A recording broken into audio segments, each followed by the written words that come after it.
to be. And God put the man of God right there in the middle of that valley, a valley filled with bones. And verse 2 he says, and he caused me to pass amongst, hello church, not just was he in the valley, but the text says that God caused him to what? To walk about inside where?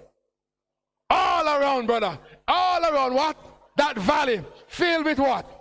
With bones, church. And just imagine, church, Ezekiel is looking down and all he's seeing is what? Bones. And God says, Ezekiel, I want you to walk up and down amongst the bones. Ezekiel, I want you to not just stand up and look at it and say, I'm not stepping 1 foot in there, church. I am standing right there. I am not moving. And God says, Ezekiel, hey, church, if it was you, would you be walking in those bones? I'm telling you, church, it's a valley filled with bones. And God says, Ezekiel, I want you to walk up and down inside that valley that's filled with bones. And Ezekiel said, listen, I began to walk. And behold, and I looked, there was very many on the surface. They were not buried, church. They were right on top of the ground. And Ezekiel said there were many bones that I saw on top of the surface of the valley. And lo, he said, they were what? Very dry, church. They were very dry.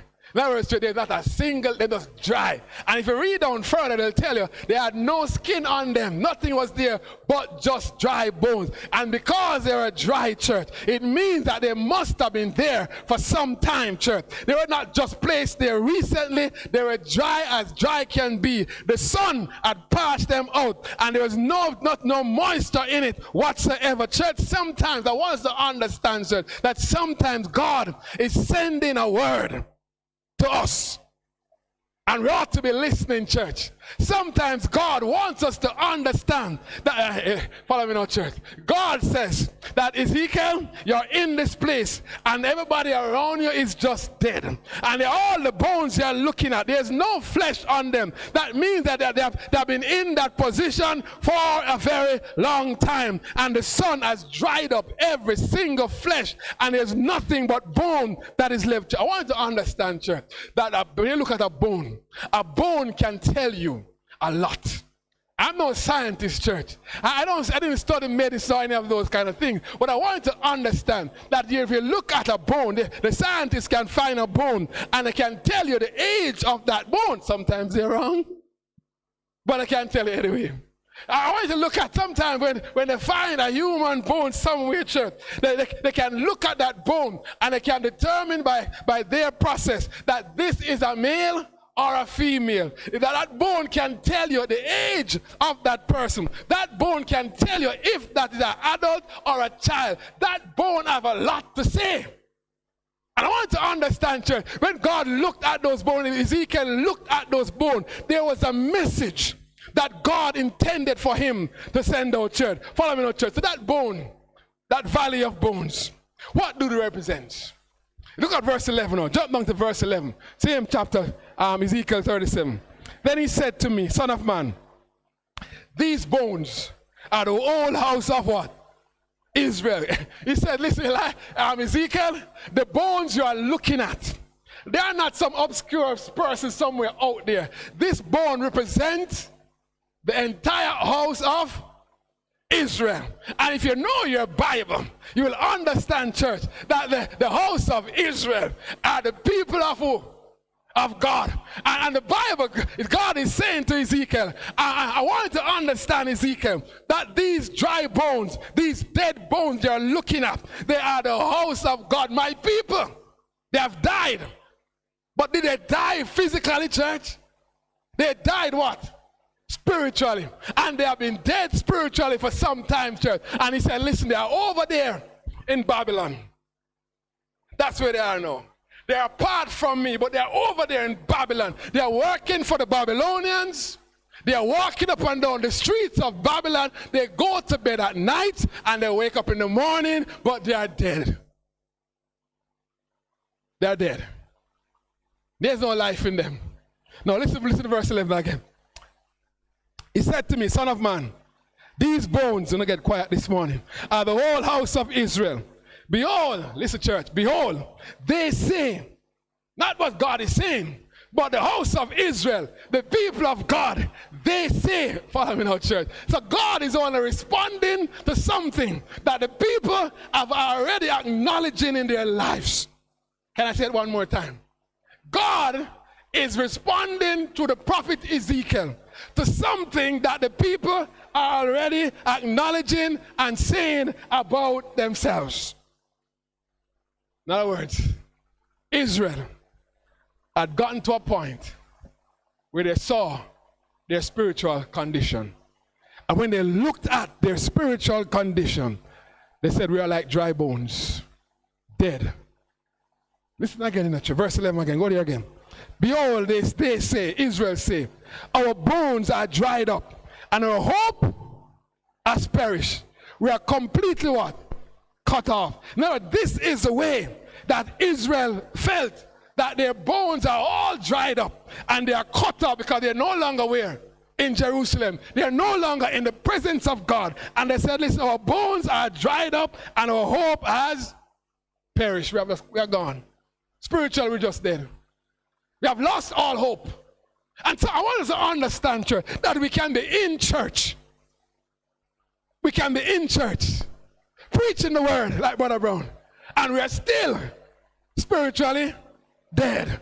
I want us to understand, church, we can be walking through that door every single Sunday, but we're still what?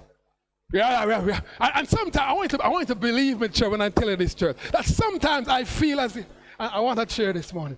I don't know if I'm still not too, I'm a little bit old. But I want us to understand, church, pretend this morning that we're in the valley of what? Dry bones. I want us to understand that sometimes I feel as if, church, I'm in that place, sitting in this valley of dry bones. Sometimes I, as a preacher, sometimes I feel as if my spiritual strength is gone and I'm dead spiritually. I'm not lying to you this morning, church. I get that feeling sometimes that I'm in that place that Ezekiel was, but I'm not Ezekiel preaching to them. I am one of the bones. Sometimes we get to that point where we feel as if we are one of the bones, the dry bones in that valley. Is there anybody, church, who feel that way? Because sometimes, church, we get there, church, and I'm not moving my chair, church. Sometimes we get to that point where we feel as if, and not just like what they were saying, church, that says we are our bones, and we go to our beds at night. And when we get to that bed, church, we cry to God, God, I am not feeling the spirituality that I ought to be feeling. We get to that point, church, and we said, listen, I remember 15, 20 years ago at 1 p.m., I remember being baptized into that pool, and I don't feel the same vigor and zeal I once had. God, my spirit is dried up. I'm dead. I'm dying, church. I thought at that point, church, we were so dead that we hardly ever come to church. Hardly ever come to church. We just pass through. And sometimes when we come and say, why not a long time I don't see you? We're so glad to see you. Why, church? Because our spiritual, church, I remember, you know, I'm telling you, I remember a lot of things. I know, you know, but the spiritual side of me. Sometimes I forget even my wife's birthday. I forget a lot of things, man. But guess what, church? Some things I don't forget. And I remember, church, that when I was a young Christian, you could never dare tell me to miss a service. If I miss one service, Brother Frank, I'll be wondering, what are we doing at church? What did I miss at church today? And church, if I miss a youth meeting, a fellowship of the youth, I'll be saying, boy, I miss a fun day. And the youth say, I'm going to enjoy them. I try my best during those days not to miss a single worship, a fellowship, a youth meeting, nothing of the church. And if I miss one, I'm calling somebody. Can you tell me what happened at church today? What did I miss at church today? I remember those days, but today, if we miss one, we not call nobody. If we miss two, we're not calling anyone. We miss so much things at church, and we don't miss church. And church don't miss us. So I can tell the church that the late Sister Tennant, I can tell you that I can miss her. I miss her smile. I miss when she leaving through the door, she would say, boy, brother, and she smile. She don't talk about, she smile at me, and I understand what a smile mean. I miss Sister Myra Taylor. Remember Sister Myra Taylor? Remember Sister Myra Taylor? Yeah, Jennifer, good friend. And they used to go to church. Sister Jennifer, Sister Richards, Sister Myra Taylor. They used to, and you don't know what I'm telling you. They used to go up to Hope Gardens on a Saturday and have their little prayer meeting by themselves. I think 3 or 4 ladies, all by themselves. No church organized it for them. Just them alone. Why? Because they're trying to keep the bones alive. So they go up there all by themselves, just praying and singing by themselves. We have all of that gone, church. Where have it gone? And yet still we say that we are the church of Christ. And when you look at what Ezekiel is saying, Ezekiel said, listen, Israel is saying, I want you to understand, Israel recognized and was admitting that they are dry bones. We don't want to admit that, none at all. Church, we never ever want to admit that, not even the slightest. When I finish this sermon, I want to see how the person going to say, God, I'm in that valley. I want to live, God. I'm in that valley, God. I'm dying, God, and I'm dead spiritually, God. I want to live. So anyway, I'm going to get back to the lesson. Listen, church. So there's no hope. That's what Israel is saying in verse 11. We are in a place now that we have lost all hope. Have you lost hope? You're here physically, but spiritually, have you lost hope? 1 Corinthians 15 and verse 9 says, if in this life only we have hope, we have all men most miserable. So let me get down to a little issue here now. Some of us as individuals are in the valley of dry bones. We are one of those bones down there.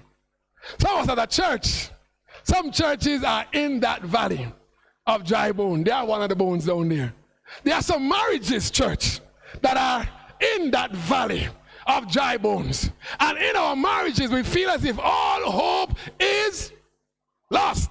There are 50% of all marriages end in what? Divorce. And a lot of us are in that 50% in the valley of what? Dry bones. And we feel as if there's no hope. There is no what? Hope. There are some of us who are having problems with our children in the valley of dry bones. And we feel we have done every single thing that we can, and there's just no hope, and I'm just, let them do what they want to do. They want to turn gunman, but they want to go bury him when they're dead. You feel that way sometimes, don't you? That's the truth, man. Yeah, some of us, we have some daughters just turn our heads upside down. Yeah, say amen, somebody. And we feel as if just allow them to do what they want to do. And they get pregnant, they get pregnant. They get raped, they get raped. Can we just have done enough? And so when bad things happen to them, we say, "Chow, a long time here talk. Anything I make it happen." We are in that valley, church, of that we have given up and we have lost hope and we feel that let things happen the way it ought. And Israel was in that place where after a number of years, nearly 70 years in captivity, they said, we have lost hope. We have lost hope. And there's nothing else we can do. Just sit here and wait to die.